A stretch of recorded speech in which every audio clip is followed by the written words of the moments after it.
What's up, YouTube world? It's your boy J Dub, the #1 commenter on YouTube, and I'm back with another review. Today, I will be reviewing Ready to Love Potomac, aka DC, aka the B Team.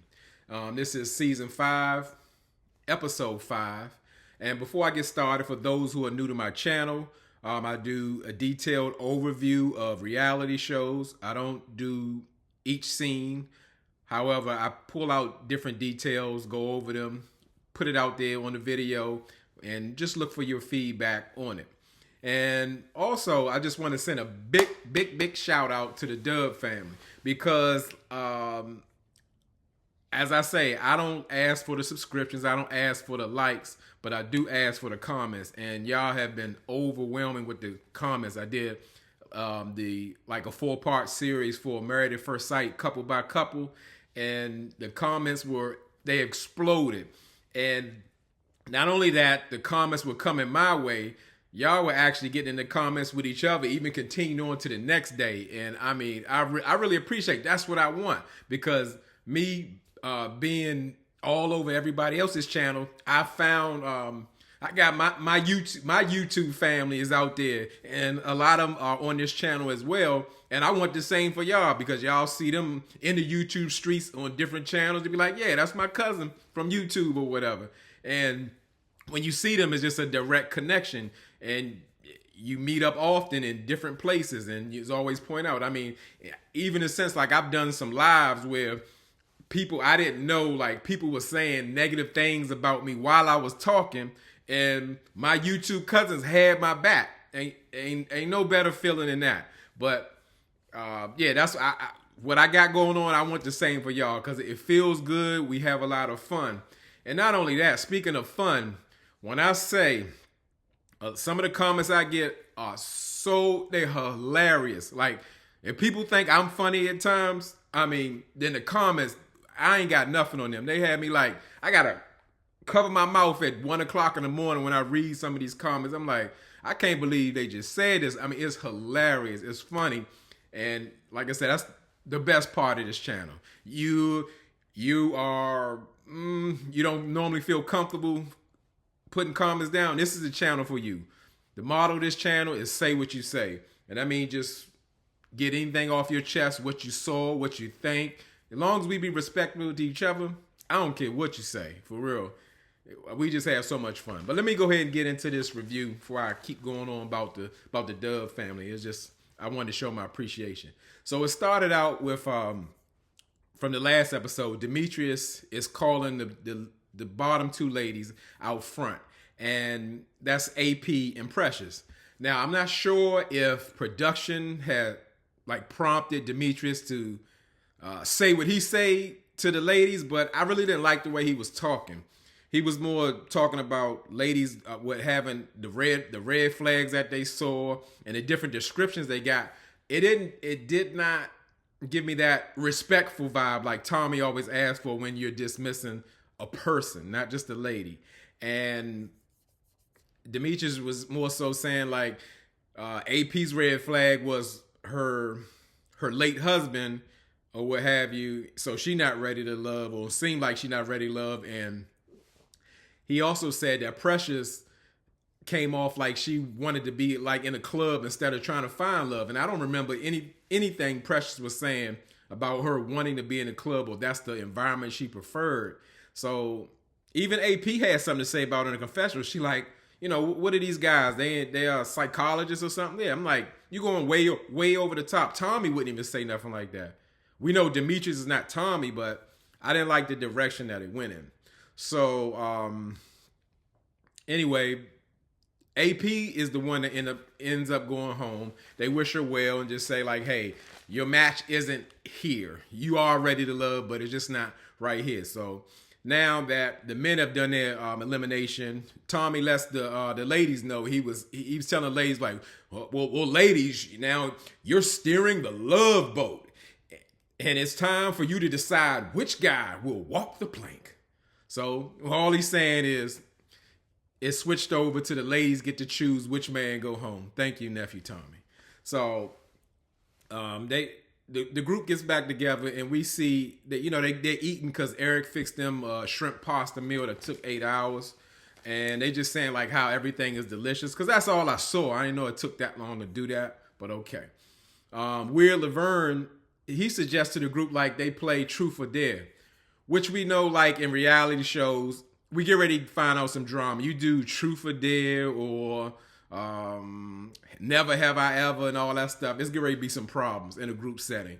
So Laverne asks Tina, he asks her to touch the man's chest that she has the strongest connection. So Tina gets up and she goes over and touches Paul's chest, aka P.O., because he always delivers. So after she touched his chest, Laverne was saying he just like wanted to bring something up, like he was wondering, like, hey, Paul, you're 48 and Wiley's 31. Then Paul jumped in like, yeah, Wiley know what time it is or whatever he said. And I'm like, there we go with the mess, Like, yeah, I got your girl. I'm 16, 17 years older than you, but I got your girl who they handpicked for Wiley. And Wiley just smiling, just like, he ain't really like it, but what could he do? His woman chose Paul. So, yeah, they always setting somebody up. So, they still playing the game. And Donovan, he asked Joy, who's her strongest connection, or Truth or Dare. She chose for the Dare, and she said, and he asked her, who is your strongest connection? Go kiss him. So she went over there. She ran around the table, and of course she kissed Clifton. Now it wasn't an awkward situation until Carmen was looking over, because Carmen felt the way because she was kind of connecting with Clifton because he went and made a plate, called her boo and all that kind of stuff. And she like sitting right next to him, and they getting a good kiss in. So, that kind of threw Carmen off. As I said, this game, it causes drama, people to feel uncomfortable or get into their feelings. But when I saw the kiss between Joy was very eager to kiss Paul, so much like he was still taking a sip of his drink. I don't even know if he swallowed his drink, but they got the kiss in. So Dakia asked Carmen, and I thought this was like really personally for her. She wanted to ask Carmen. It got like almost a 2-part question. She asked Carmen, is it someone here that she genuinely likes, or is she just choosing from, I guess, whatever's left? And Carmen let her know, like, well, yeah, I generally like someone or someones, and everybody started laughing. But the kid was trying to really figure out like her connection with Eric, because that's like who her strongest connection is. So then Eric goes and he does his question. He asked Sabrina a truth or dare. She took a dare, and he said, go nibble. He wants to nibble. He wants Sabrina to nibble on her biggest connection. And Sabrina acts like she's conflicted because everybody's like, oh, go on over there to Tori. Because obviously people can outwardly see that they have a match. So after she decides, she went over and nibbled on Demetrius' ear. And Tori was pissed. I mean, he was pissed. He was so mad. He was so mad. And so I thought, he just didn't want to. He didn't want to see that because he just knew. He knew that he was Sabrina's top choice. So then AP turned it up and asked Demetrius. He's like, well, Demetrius, go on over and kiss your strongest connection. Demetrius go right back over to Sabrina and kiss her. And they kissed about 4 times. So it looked like a connection that was there in Spark, because Sabrina's like really into Demetrius. She just wanted them to step it up. And didn't I say Tori was pissed about the nibble on the ear after they kissed? Man, Tori got up. I think he went to find out if nephew Tommy boat was still out there, like they was getting ready to leave, because he was done and he was gone. And I get it that he got a little jealous, but why get that bent out of shape in front of people? Internalize that, because they see now, oh, this man hurting. So after they finished a little outing at the boat club or fake beach house, they do a group date. So it's Wiley, Clifton, Demetrius, and Precious, and Joy. So they go to Zava Zone. Zava Zone is like what Joy described. It's like an adult jungle gym. And this particular one, this one is in Rockville, Maryland. And Rockville is not too far where they normally film at in other locations where I told you they filmed a couple of times in this season and last season. Bethesda. Rockville is maybe about 5 more miles straight up the road. Maybe 20 minutes, 15, 20 minutes from DC. And I would have to say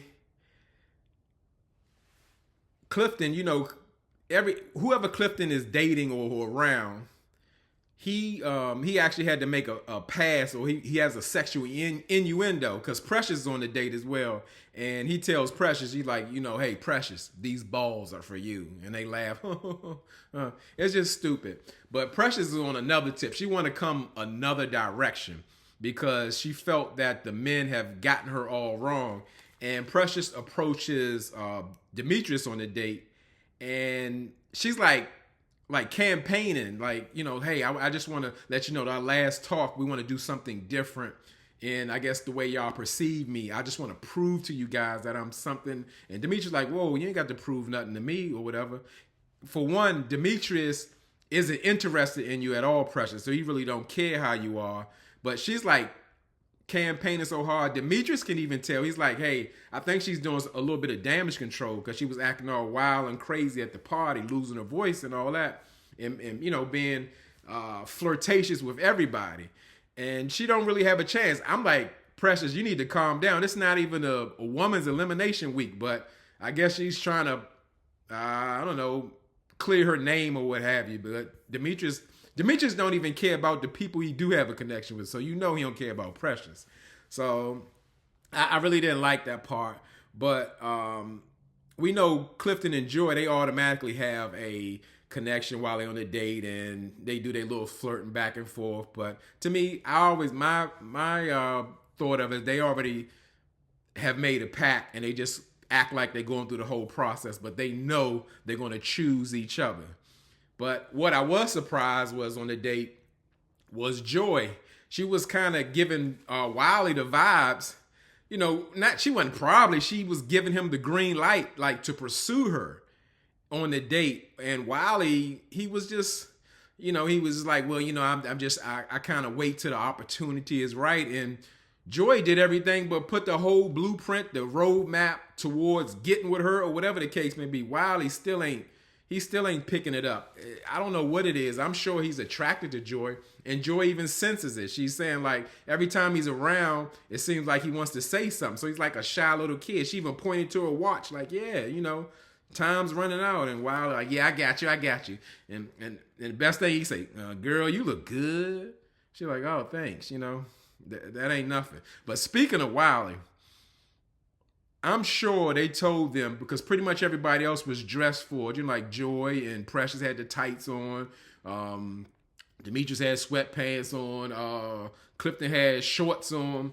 Why did Wiley come to that date with some jeggings on and some high top dirty bucks? Like, it was, his jeans was tighter than the ladies' spandex pants. And, he trying to do a split across it. It looked crazy. I'm like, what's going on with this dude? But, Wiley talks about he still wears his football championship from 12 years ago. And he fumbled the ball with this one on Joy, because it's ridiculous. She put it all out there, like, hey, I'm open for if you want to get with me or whatever the case may be. But Wiley ain't, he not bringing it.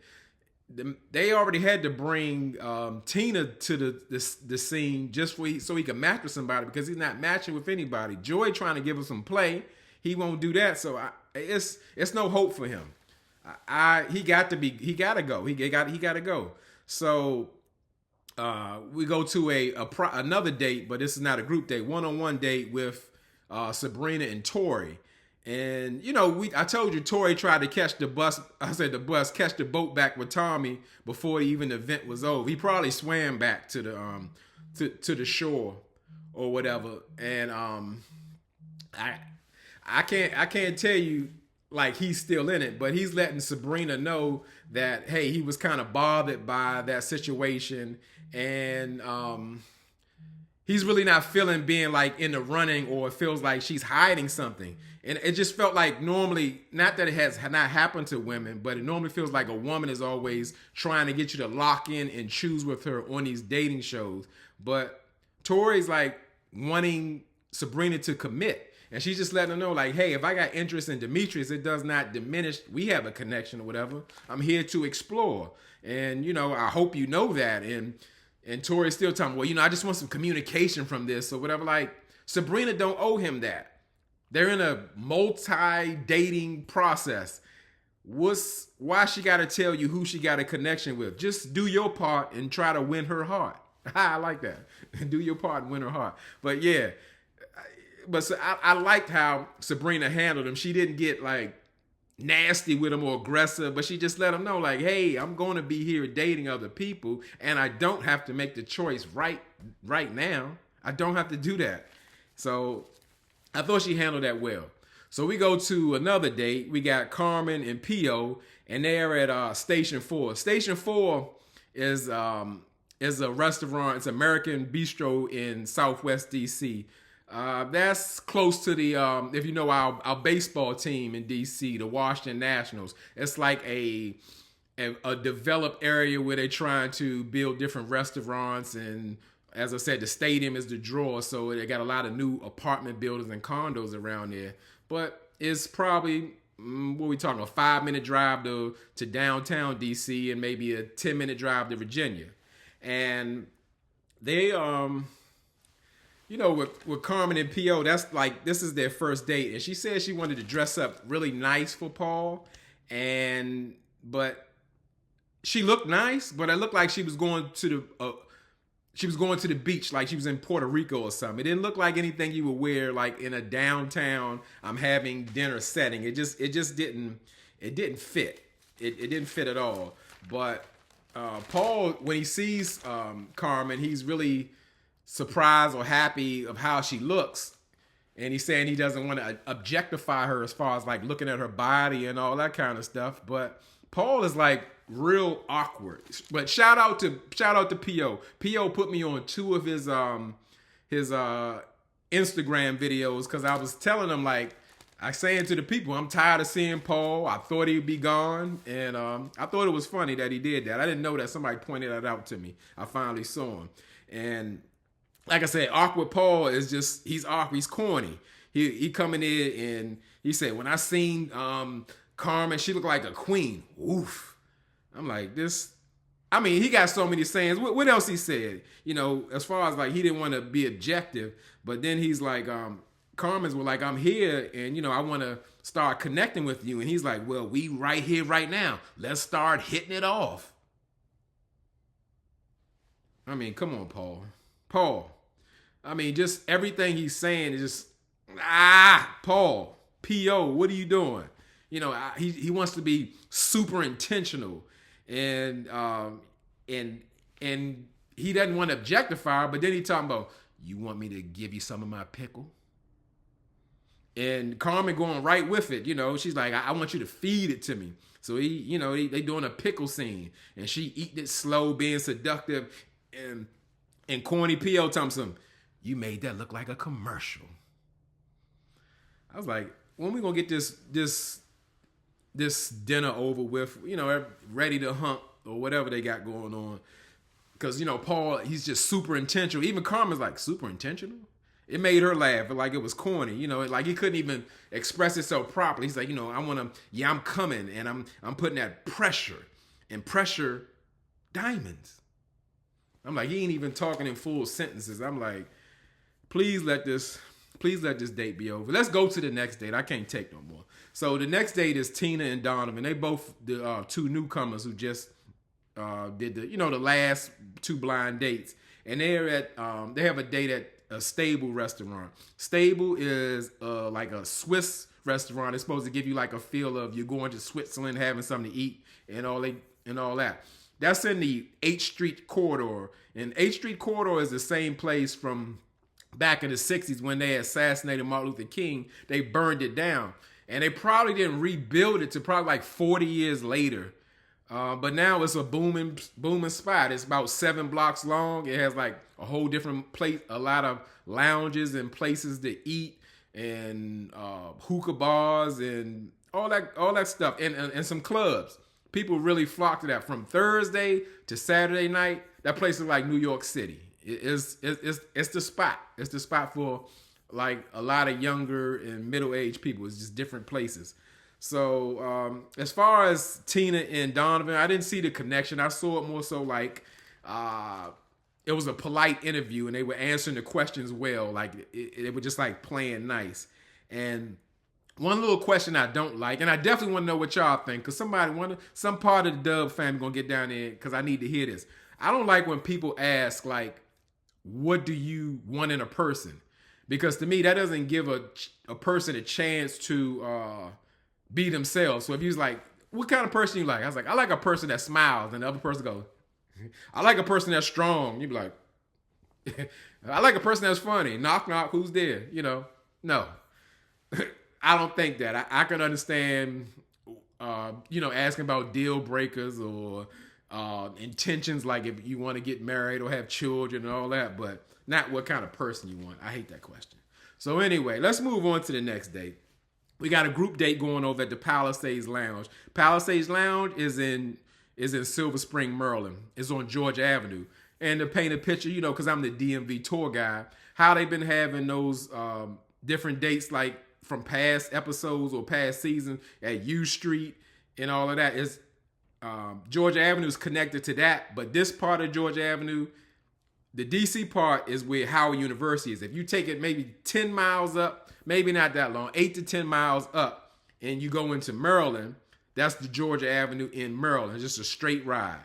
So they in the Palisades Lounge, and there's a group date. Ace, Dakia, Laverne, Christina, Tori, Paul, and they finally got like an even match. Usually it'd be like 3 to 2 or 3 to 2. So Ace is kind of matched up with Laverne because Laverne believes Ace is Oprah and all that. Oprah, Michelle, Beyonce, fiance, all that. Paul is matched up with Tina because Tina initially had a connection with him, and Tori, he over there talking to his great aunt Dakia. And he's pretty much getting advice from like what happened with Sabrina. Because like when the kid is with most people, I always talk about this season. They got that old young vibe going on. The kid looks like somebody's auntie every single time. Maybe who she might match up with. She looks all right with Eric, but they the same height. That's no here or there. But they partying hard, and it looks like they just having a great time. Looks like a regular Saturday night at the Chateau. The Chateau is an old folks club that's probably been open before I was born. Where on Saturday night, the old people get up in their 10-piece suits and big hats and all that, and they go hand dance and all that. It just looked like that kind of party. But I can't say. They seem like they had a good time. What I did like or notice that Ace was getting out of her element, or I don't know Ace, but she's usually quiet, but she was in there twerking, dropping it low and getting it. So I like to see that. So we go to the ladies' deliberations, and the ladies are saying who they feel. Tina's saying she feels Paul, and Carmen is saying Eric is in her back pocket, but now she's feeling Paul because they have that sexual energy. And, she's a very sexual person. I'm like, okay. Paul seemed to be the man. So the kids, of course, is down with Eric. Ace, she's with Laverne because, again, she's Michelle, she's Oprah, she's Beyonce, she's the fiance. And she also likes Tori because he does the little poetry thing, and she does poetry. And Precious is saying Paul. Paul is the man. But as far as also Precious likes Donovan, which I was surprised because Donovan doesn't like her at all, and Paul doesn't like Precious no more.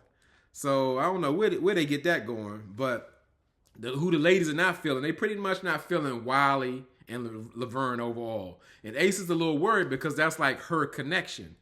And so as far as they have to take the two bottom men out, the kid invites Wiley out to Nicolette. That's an Italian restaurant That's on 4th Street Northwest. It's like the right at the beginning of downtown DC. Is a really modern part where they build a lot of condos and apartments, and is not too far from the 8th Street corridor, maybe about a mile or so. And Laverne, he's invited out by Precious. And what I got from like Precious talking to Laverne, it seemed like she had something personal against her. It's almost like she flipped the script the way Demetrius spoke with her, like coming down on her personality. She went as far as to say the man is a narcissist and all these kind of things going on. And I thought he took it very well. But he kind of showed his hand when he started just talking about, well, like, hey, I'm acting closed off and guarded because I don't trust any of you. I just don't trust none of y'all. And I'm like, whoa, Laverne, you went way left on this one. Even if you felt that way, nobody needed to hear that. But she didn't decide to send him home. So he gets to stay, but he feels like he's going to be better. But in his confessional, he pretty much feels the same way. Y'all going to get, he got like P.O. almost. Y'all going to get what y'all get. I'm giving you the real Vern, and that's it. But he don't care too much for Precious, and Precious don't care too much for him.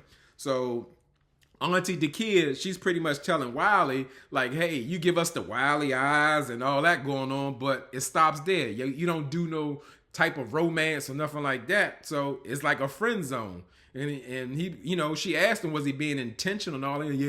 Yeah, I'm intentional. Why he still eating his food? Like, he already know he going home. He going to finish that meal. And pretty much she tell him, like, he not ready to love. So he just smile his way out of it. And that was the end of the episode. So, again, as I said, I need y'all down in those comments. Tell me what you think. Something I missed, something you want to add, I'm with it. As I always say, I always appreciate y'all rocking with me, and y'all could be anywhere in this YouTube world, but you're here with me. I really appreciate it, and I really mean it.